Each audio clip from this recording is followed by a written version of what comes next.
And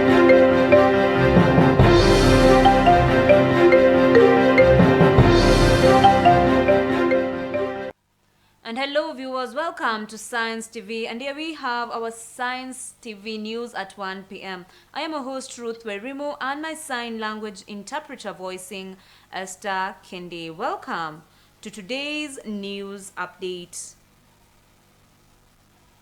On to our first news update, we have President William Ruto on Wednesday opened the 10th Devolution Conference at Eldoret Sports Grounds in Uasin Gishu County. The three-day conference, organized by Council of Governors, will focus on recognition of the progress made in the 10 years since devolution was introduced. This year's conference, themed 10 Years of Devolution and the Present and the Future. Meanwhile, a section of governors have praised devolution, saying it has been critical in providing services to the people, further urging the central government to continue providing funds on time to allow devolved governments to carry out their duties. Ni mambo gani tumeyafanya mema kwa hiyo miaka 10 na ni yapi ambaye tungeweza kufanya mema zaidi? Na leo ni siku ya furaha, ni siku ya michezo, na kesho ndio sasa shughuli rasmi ya kongamano itaanza. Kaunti yetu jirani ya Iten, Elgeyo Marakwet na Nandi County, Kakamega na Trans Nzoia. Kwa hivyo sisi tumejipanga na tunatarajia kwamba kongamano hili itakuwa ni kongamano ile safi sana. Tunaongea juu ya ukatuzi, usuri wa ukatuzi. Na tunasherehekea miaka 10 kwa mambo ya ukatuzi. Ukatuzi imekuwa wa faida kubwa ama blessings, hasa counties kama yetu ya West Pokot ambao walibaki nyuma kwa miaka mingi. Kwa sababu tunapoongea sasa, mabarabara mengi hayapitiki, masuala ya madawa katika mahospitali, ile utepetifu kazini katika kaunti zetu bado ziko hali ya juu. Na nafikiri tume ya kupambana na ufisadi lazima wafalie swala hili njuga, ndio waweze kupambana na ufisadi ambaye sasa tulidevolve ile pesa, lakini sasa devolution of corruption imekuja katika kaunti zetu. As ile 47 counties, we are privileged as Uasin Gishu County to host the 10th Devolution Conference. Tunatarajia ili kongamano litaweza kungamua njia ya kuweza kufaidisha wakulima, kwa kuwa hii ni kilimo biashara. Kwa wakulima wa sehemu hii wanafaa kuendelea kulima mahindi, walishe Kenya na wapate biashara. Jambo ambalo tunafaa kuongelea ni kipimo ya mahindi ambao tumekubaliana kwamba yawezekanaje nafaka zote zinapimwa kwa kilo 50, ikifika mahindi inapimwa kwa kilo 90. And away from that news update, we have the former Kenyan minister James Charles Nakwama Osongo passed away on Wednesday, August 16th, 2023 at the Aga Khan Hospital in Kisumu. Osongo died while receiving treatments after he had been admitted in the facility on August 5th, 2023. The politician, who hails from Port Victoria in Busia County, served as a minister between 1994 and 1980. He served under founding President Jomo Kenyatta and President Daniel Arap Moi. Unfortunately, he was hospitalized in ICU, but he's been ailing for some time, and we've given him the best care we can as a family.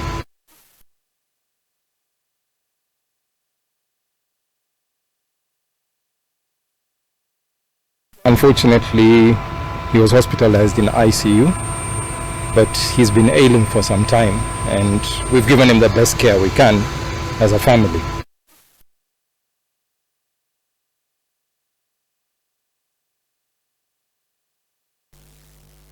From that news update, we have the Chief Executive Officer of Bridget Connect Consultancy, Bob Ndolo, on August 15, 2023, submitted a petition to the National Assembly seeking to the popular social media application TikTok banned in Kenya. Mr. Ndolo argued that the explicit content in TikTok promotes violence, hate speech, and vulgarity which undermines the culture and religious values of Kenya. He also argued that if the Chinese-owned application is not banned, it possesses threats of mental health issues to the youth and a decline in academic performance due to its addictive nature. The petition has been met with mixed reaction by the lawmakers, from some supporting the ban, arguing that TikTok is a harmful platform that is corrupting the youth, while others oppose the ban, arguing that it is good and it is imposing free speech and that TikTok can be a positive platform for creativity and expression. Members, the petition alleges that TikTok collects a significant amount of data on its users, including information about their device, location, and browsing history, and sharing with third-party companies without users' consent. There's nothing evil being on TikTok, Honorable Speaker. I am also on Snapchat, Honorable Speaker. And all these apps are my teenage daughters who have downloaded them on my phone, shown me how to use them. And therefore, Honorable Speaker, as much as I feel what Mr. Ndolo says, there could be an element of abuse of all these apps. In this digital age, we cannot as a country afford to live in isolation. We cannot operate from some island. This age knows no boundaries, it knows no borders, and therefore, to be foolhardy even to contemplate banning not only TikTok, but any other app for that. Young people are at the center of so many challenges, Honorable Speaker. The high rising unemployment levels, and TikTok is an avenue where some young people are earning up to Kenya shillings 300,000 per month, Honorable Speaker, money that they would not make on the regular market, Honorable Speaker. TikTok as an entity has committed no crime. It is how it is used, Mr. Speaker. Mr. Speaker, the heart of that petition goes to the issues of morality. We cannot continue supporting TikTok when our young people are using the same platform to post pictures when they are naked.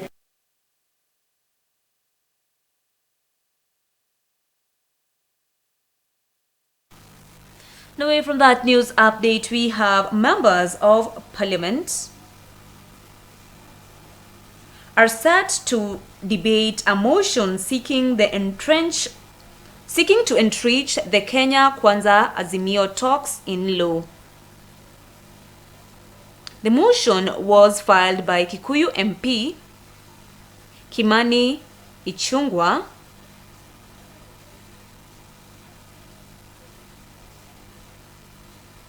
and seeks to amend the Election Act to create framework for dialogue between rival political parties.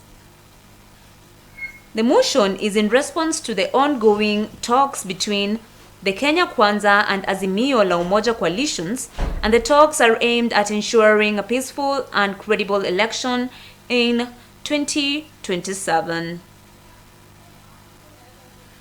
If the motion is passed, it will create a legal framework for dialogue between rival political parties. These will help to ensure that the talks are more transparent and accountable. It will also help prevent any party from ultimately withdrawing from the talks. Despite the constitutional and legal reforms on the electoral processes and the electoral laws, after every election cycle, there has been mistrust of electoral outcomes, leaving the country divided. Further cognizant that efforts to enhance constitutionalism, the rule of law, and respect for human rights need to be promoted. This is such an important moment for this country, because it reminds us that every other time this country has basically gone to the precipice, has reached the cliff, it has always pulled back, and we can't take it for granted. We must be thankful to the Almighty for always coming in to rescue us. The mandate of the National Dialogue Committee shall be to facilitate dialogue and consensus building and recommend appropriate constitutional, legal, and policy reforms on issues of concern to the people of Kenya to be framed by the National Dialogue Committee in line with the Constitution and the laws of the Republic of Kenya and respecting the functional and institutional integrity of state organs. The National Dialogue Committee shall report to the leadership of Kenya Kwanza and Azimio coalition within 60 days, and after that submit its report to Parliament. We need to seize this moment and very, very openly and sincerely look at the issues that confront our nation and try to deal with them in a manner that will not only secure our country, but also make it safer for the future generations. Engage with and consider submissions from stakeholders, collect views from the public, and engage experts, professionals, and other technical resource persons as necessary.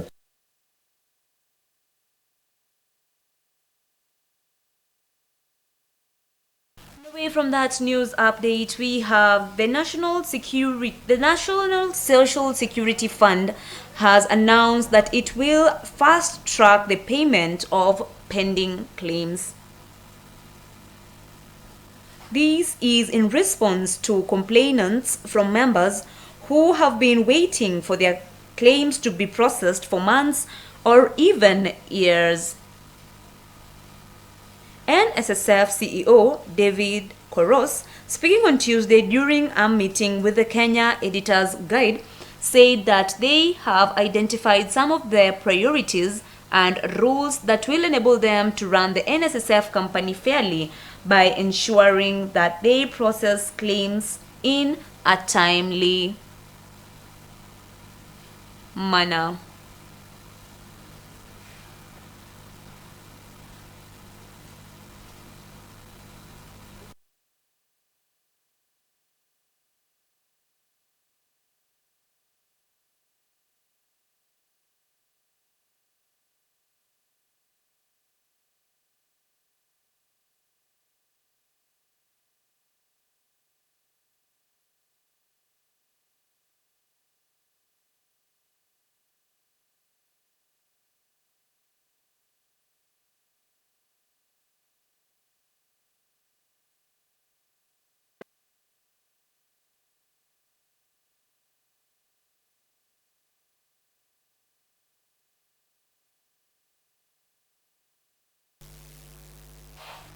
Now we're done with the news updates. Thank you so much for joining us here at Science TV with me, your host Ruth Werimu, and this is my sign name and my sign language interpreter voicing Asta Kende.